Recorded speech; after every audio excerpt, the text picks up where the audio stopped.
Avant de parler de la journée du 8 mars et des freins à l'engagement politique des femmes, nonobstant le progrès qu'on voit actuellement, on reste toujours au Mali, ce pays que Pasteur Edo Komi aime tant. On parlait de l'attaque meurtrière contre l'armée et plus de 30 soldats ont été tués. C'est Adam Adjronou qui avait la parole et qui démontrait à suffisance qu'on doit faire énormément attention. Oui, donc je disais qu'aujourd'hui, le Mali, ou sinon la diplomatie malienne, fait fausse route.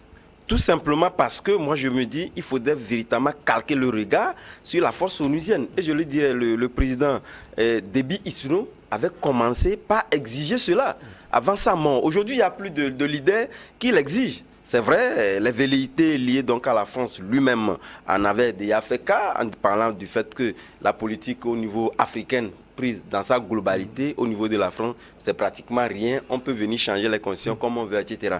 Mais il avait ce courage-là de pouvoir poser la question de la force onusienne basée au Mali.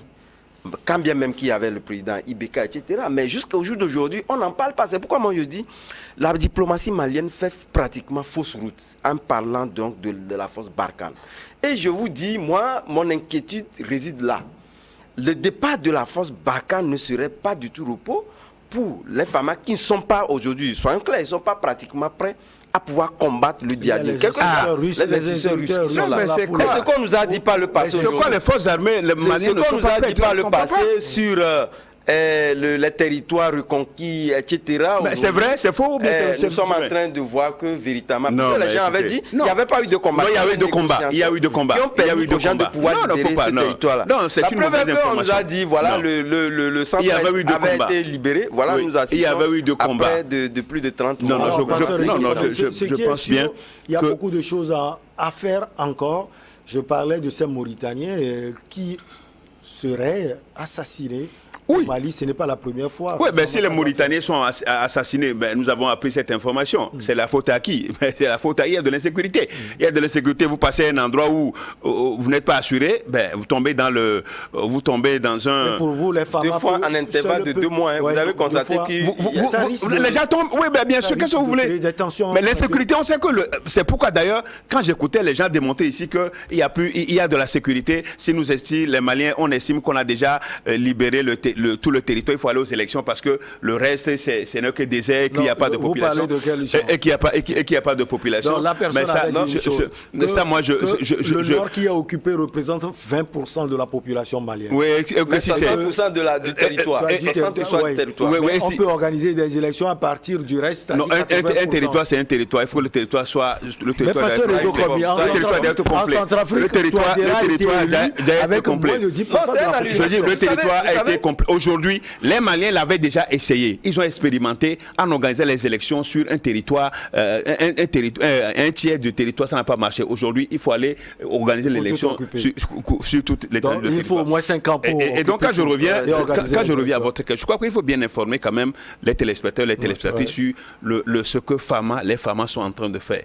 On ne faut pas dire qu'il n'y avait pas eu... Il n'y avait pas eu de combat. Donc, non, je crois quand même que c'est difficile. Il y a aujourd'hui un vide qu'il faut combler. On est conscient qu'il y a un vide qu'il faut combler. Le vide, oui, bien sûr, parce que c'est des forces qui occupaient quand même des territoires, qui pouvaient à un certain moment faire peur quand même. C'est possible. Mais quand qui pouvaient faire peur, je dis qu'ils pouvaient faire peur. Mais je ne dis pas qu'ils le faisaient, qui pouvaient faire peur.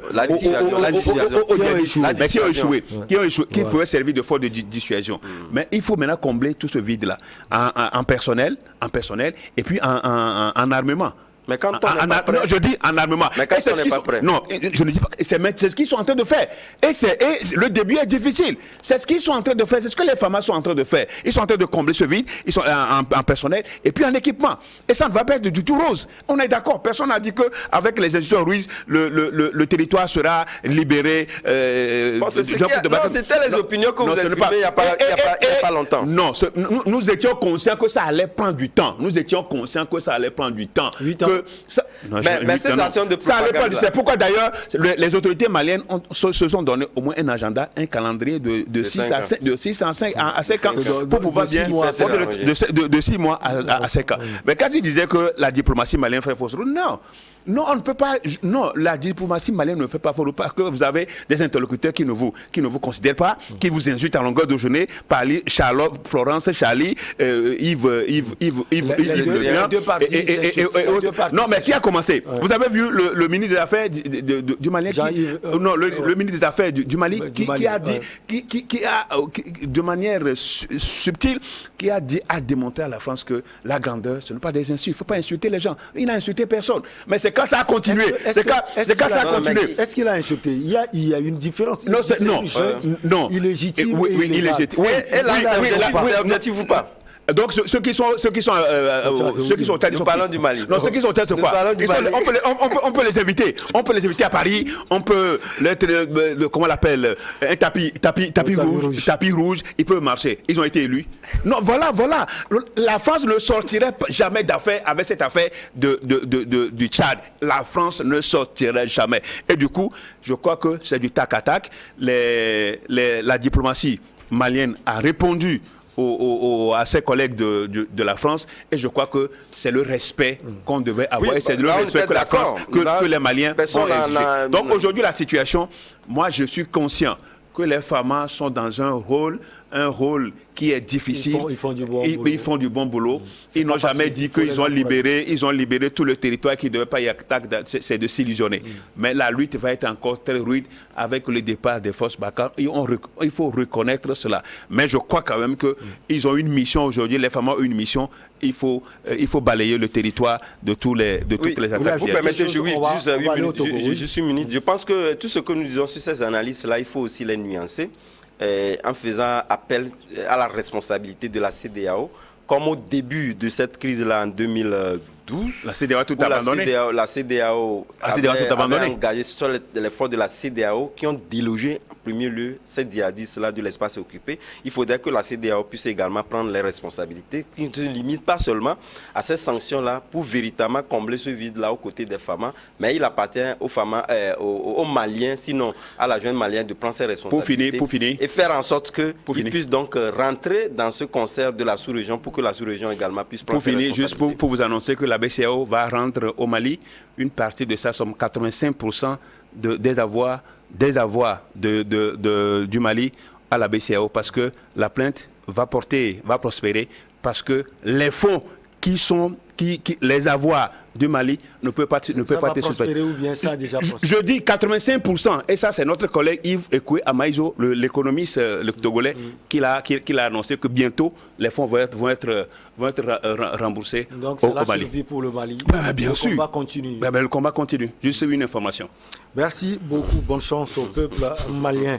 On souhaite à ce peuple tout le meilleur possible. On va parler du Togo et de la journée du 8 mars. Honneur aux femmes. On va également voir dans votre pays, Pasteur Udo, comme il les freins à l'engagement politique des femmes. On les voit partout, Premier ministre, président de l'Assemblée nationale. Elles sont partout, mais il y a des freins, Pasteur, lesquels... Derrière le couloir, derrière le rideau, c'est bon. Non, c'est une bonne chose. Honneur aux femmes, ces femmes-là, qui se battent à tous les niveaux, qui sont au foyer, qui sont dans les commerces, qui sont un peu partout, qui veulent vraiment avoir une famille prospère. Et je crois que hommage à ces femmes sans lesquelles aucune société ne peut exister. Sans les femmes, on ne peut pas parler d'une société. D'ailleurs, au Togo, elles sont plus de 50%, plus de 50% de la population. Donc, je crois qu'elles ont une certaine 51%, donc elles sont majoritaires et on les voit très actives un peu partout. Maintenant, l'histoire, la lutte pour leurs droits, ce n'est pas pour ça, date des années où elles travaillaient. Même en Occident, dans les pays occidentaux, elle n'avait pas de droit, elle n'était pas reconnue. Elle travaillait beaucoup, elle pouvait travailler même au même degré que les hommes, mais le salaire, ils n'avaient pas droit au même salaire, donc il n'y avait pas de promotion et autres. Donc il a fallu que tout commence par là jusqu'au jour d'aujourd'hui, mais il faut quand même reconnaître que beaucoup de paliers ont été franchis. Ce n'est plus comme avant. Ce n'est plus comme avant, et ça, il faut s'en féliciter, mais la lutte est encore rude, hein. Il y a encore beaucoup de choses. Le travail, c'est pourquoi d'ailleurs, le 8 mars n'est pas une fête en tant que telle qu'on voit où les gens empagnent en t-shirt. Les gens parlent plus de bilan. Se réjouit. Non, je crois que, oui, c'est vrai, il faut faire le bilan d'étape. Qu'est-ce qui a été fait? Quels sont les acquis? Alors, qu'est-ce qui reste? Quels sont les manquements? Qu'est-ce qu'il faut faire pour que nos droits soient vraiment effectifs? Et du coup, quand vous prenez aujourd'hui les freins les freins d'engagement des femmes dans la société, il faut voir que les femmes elles-mêmes, des fois, elles sont la source de leur propre malheur, hein, parce que les femmes n'ont pas confiance en elles-mêmes. Vous voyez que lors d'une élection, une femme est candidate dans une seule circonscription. Vous voyez les femmes voter pour un homme, hein, ce qui veut dire qu'elles n'ont pas confiance, à leur consoeur. Tout dépend du projet aussi. À leur consoeur. C'est vrai quand même, tout dépend, mais quand même, il faut reconnaître qu'il y a cet aspect. Il y a les pesanteurs socio-culturels ou la religion. Où les femmes, les femmes sont tellement reléguées au dernier rang. Les femmes ne doivent pas parler aux hommes dans les lieux publics. Il faut parler à la maison. Il y a aussi le fait que les femmes ont peur de s'exprimer, de prendre la parole pour dire réellement leurs besoins. Donc il y a la peur de pouvoir s'exprimer. Il y a aussi le fait que les femmes, quand vous les prenez, c'est vrai aujourd'hui qu'il y a d'engagement, on sent cet engagement. Il faut qu'au niveau du Parlement, au niveau du Parlement, qu'il y ait des décisions, des lois qui soient votées allant dans ce sens. Mais vous vous rappelez, au Sénégal, il y avait quand même une loi de parité au Sénégal, mais ça n'a pas toujours prospéré. Parce qu'il y a les présenteurs, il y a les conservateurs. Il y a les conservateurs religieux qui ne veulent pas du tout voir les femmes au même niveau que les hommes. Donc, vous prenez aujourd'hui droit, accès à des jeunes filles à l'éducation. Ça reste encore, c'est un grand travail qu'il faut faire. Aujourd'hui, ce n'est pas encore ça, mais ce n'est pas comme avant. Avant, même à nous, à notre époque, les jeunes filles n'allaient même pas à l'école. À notre temps, il n'y en avait pas. C'était les garçons, vous allez, c'est rare de trouver. Quand vous trouvez une fille qui est écolière, donc elle a un enfant d'un maître, d'un enseignant. Oui, parce que c'est les enseignants. Mais nous, nos parents, agriculteurs, personne, dont nos sœurs sont restées sans papier, hein, sont analphabètes. Mais aujourd'hui, ce n'est plus. On voit quand même des filles qui font des prouesses. Quand vous les prenez, vous les mettez parmi les garçons, vous prenez 10 premiers, par exemple, vous allez voir 9, vous allez voir plus de filles que de femmes. Donc c'est une bonne chose. Accès à la terre, par exemple, c'est ça. C'est l'autre droit il faut combattre ce droit. C'est-à-dire accès à la terre, qu'est-ce que je dis? C'est que accès à l'héritage surtout. Aujourd'hui, c'est accès à l'héritage. Où les femmes n'ont pas droit à l'héritage. Quand vous voyez qu'on distribue, qu'on partage les biens d'un défunt, d'un père défunt, d'une famille défunte, les femmes sont isolées, sont carrément ignorées. Soit qu'il faut donner.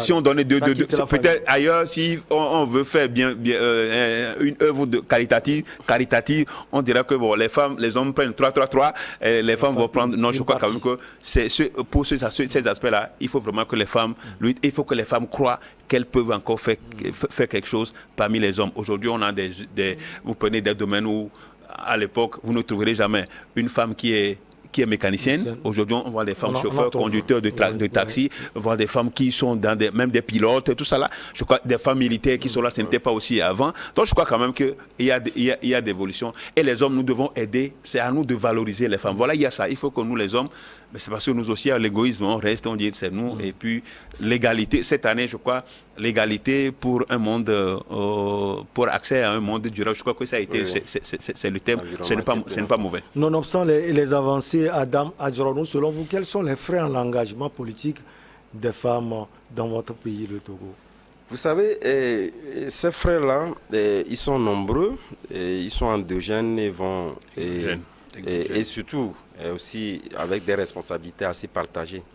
Au niveau de l'engagement politique, je pense que lorsque vous prenez ces femmes-là d'abord, il faudrait faire remarquer que si nous comparons dans un passé récent, nous remontons l'histoire, nous comparons dans un passé récent, ce n'est plus aujourd'hui, les femmes aujourd'hui, il n'y a plus d'engagement politique. C'est vrai que pour la plupart du temps, il y en a qui ne se retrouvent pas dans cette question politique, mais c'est pour des raisons aussi historiques qu'on ne va pas aussi perdre de vue.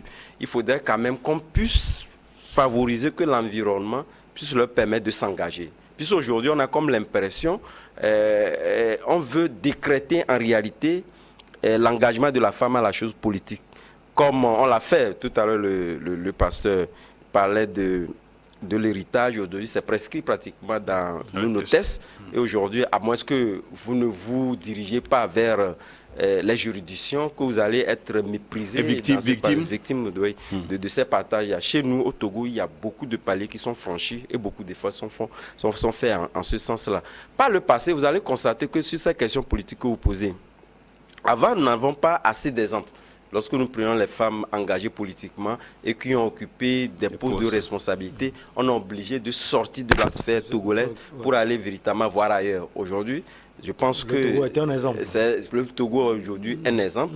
Et c'est une bonne chose qui permet aujourd'hui à ces filles-là qui ne sont pas engagées. Elles ont des repères. Elles ont des repères. Et surtout, ces femmes-là ici essaient également, lorsque vous allez dans leur contrée, essaient également de pouvoir conseiller et d'enrôler des femmes. Et d'être entouré de ces femmes-là et mener donc cette lutte-là politique. Donc cela doit commencer à la base, comme cela se fait.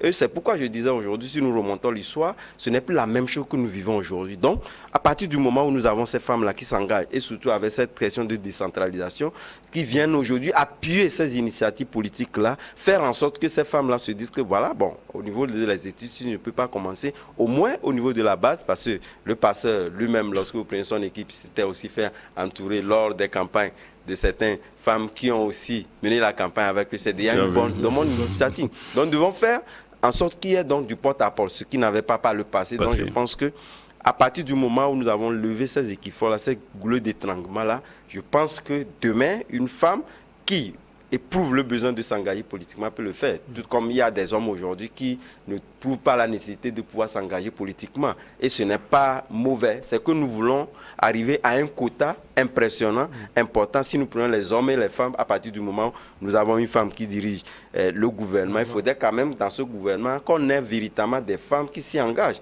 C'est vrai, je partageais un plateau avec Isabelle Amégavi qui disait, au niveau de l'opposition, c'est vraiment rare. Surtout des femmes qui peuvent, demain, s'il advenait qu'on veut positionner ces femmes-là au niveau peut-être être ministre, qu'il n'y en a pas assez. Il y a des femmes, tout à fait, qui le disent. Il n'y en a pas assez au niveau de l'opposition. Je pense que il devait y avoir aussi des efforts au niveau de ces partis politiques-là. Je pense que le passeur de combien ici est un exemple, peut également propulser ces femmes-là à adhérer également à ces instances politiques-là. Mais ça dépend aussi. On ne s'engage pas pour s'engager parce qu'on veut faire du dispatching dans ces partis politiques-là. Mais il faudrait que ces partis politiques-là aussi soient des modèles. Fassent en sorte que ces femmes-là fassent la promotion de ces femmes-là. Lorsque vous prenez des gens qui occupent depuis la naissance d'un parti politique jusqu'à la fin de la vie, il est toujours président, ça ne meut pas ces femmes-là s'engager. On se dit que voilà, il n'y a pas d'abord l'alternance au niveau de ces partis politiques classiques qui se créent, sont des partis politiques qui sont devenus pratiquement des épiceries personnelles à ces opposants. Donc ça n'encourage pas. Comme on peut le constater au niveau du parti Union pour la République, qui fait la promotion aussi bien de ces femmes-là, de ces jeunes-là. Donc ça pousse à s'engager et qui sont aujourd'hui des modèles d'exemplarité en termes de vie, en termes de gestion de la chose publique, etc. Donc je pense que ce sont des choses qui poussent ces jeunes-là à s'engager dans ces partis politiques-là. Donc j'estime que si les partis politiques de l'opposition veulent également emboîter le même pas, il faudrait quand même qu'ils commencent déjà à l'école d'Uni et faire en sorte que ce genre-là puisse... Je sais que vous allez réagir. Non, ce n'est pas ça. Non, je crois que le problème, c'est que... Le pouvoir en place, fait la promotion des femmes. Quand il est question de faire la promotion des femmes au sein de l'UNI, vous savez, il y a aussi d'intérêt, il y a beaucoup de choses à manger. Quand vous prenez au côté de l'opposition où les femmes ne voient pas grand-chose, elles disent nous allons nous engager. Pourquoi apparemment, il n'y a rien à gagner pour le moment. Mais un combat politique, c'est un combat à long terme. Accaparement de tous les responsabilités. Justement, je crois que c'est un combat à long terme. Mais souvent, les gens regardent et disent cette opposition-là, même quand je m'engage, qu'est-ce que je vais... Voilà, c'est ça. C'est une réalité, voilà. Donc, qu'est-ce que je vais trouver vaut mieux d'aller là où il y a le pain, je peux manger. Et puis, bon, et là où vous voyez qu'il y a une concurrence. Il y a une concurrence d'engagement. Il y a une concurrence d'engagement. il y a une concurrence d'engagement. Et donc, ce n'est pas aller à l'école d'Uni qui est la solution.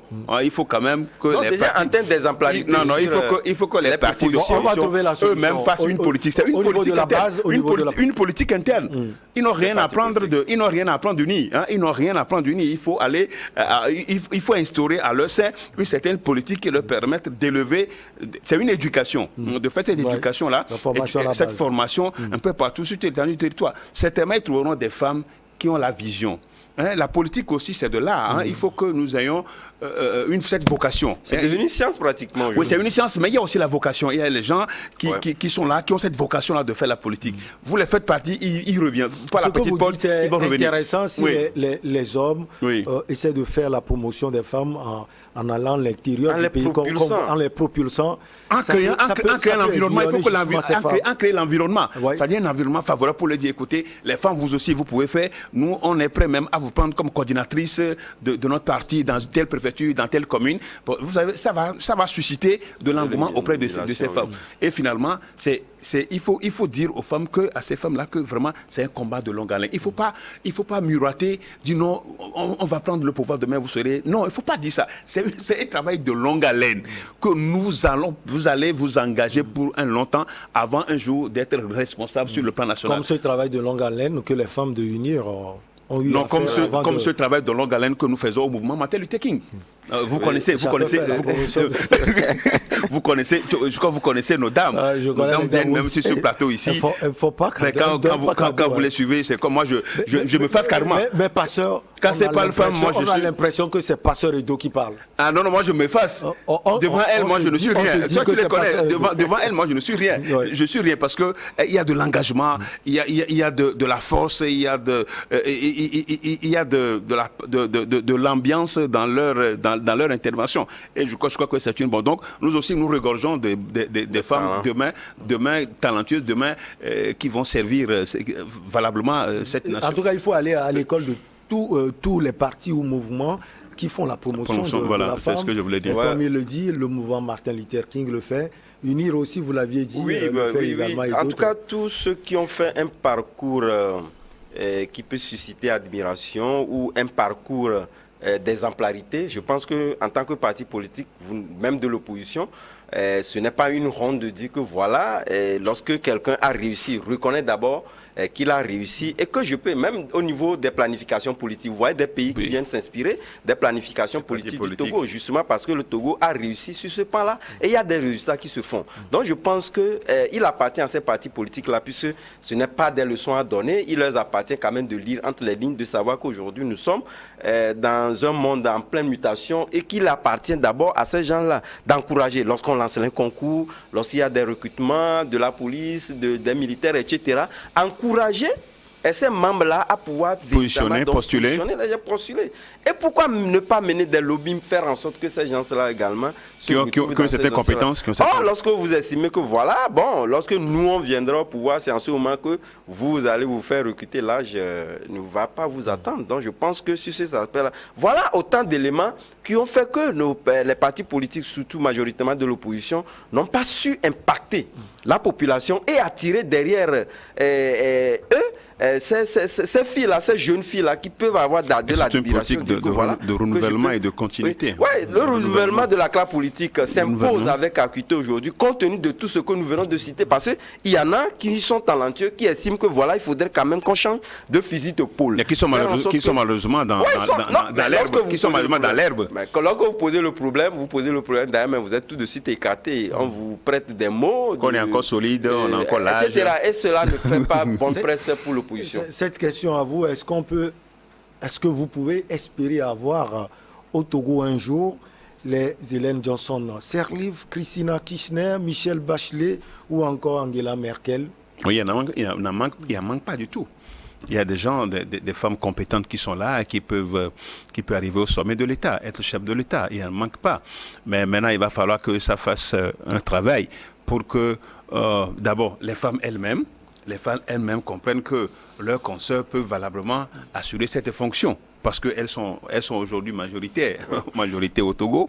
Et si décidément, il y a cette confiance, il y a cette confiance à leurs consoeurs qui briguent la magistrature suprême, ça peut être possible. Et certains hommes qui vont les aider et puis ça va marcher. Donc je crois que c'est une affaire de changement, d'éveil de conscience et de changement de mentalité par rapport à ça. Il ne faut pas dire que nous nous la première. Voilà, ça peut venir même des femmes.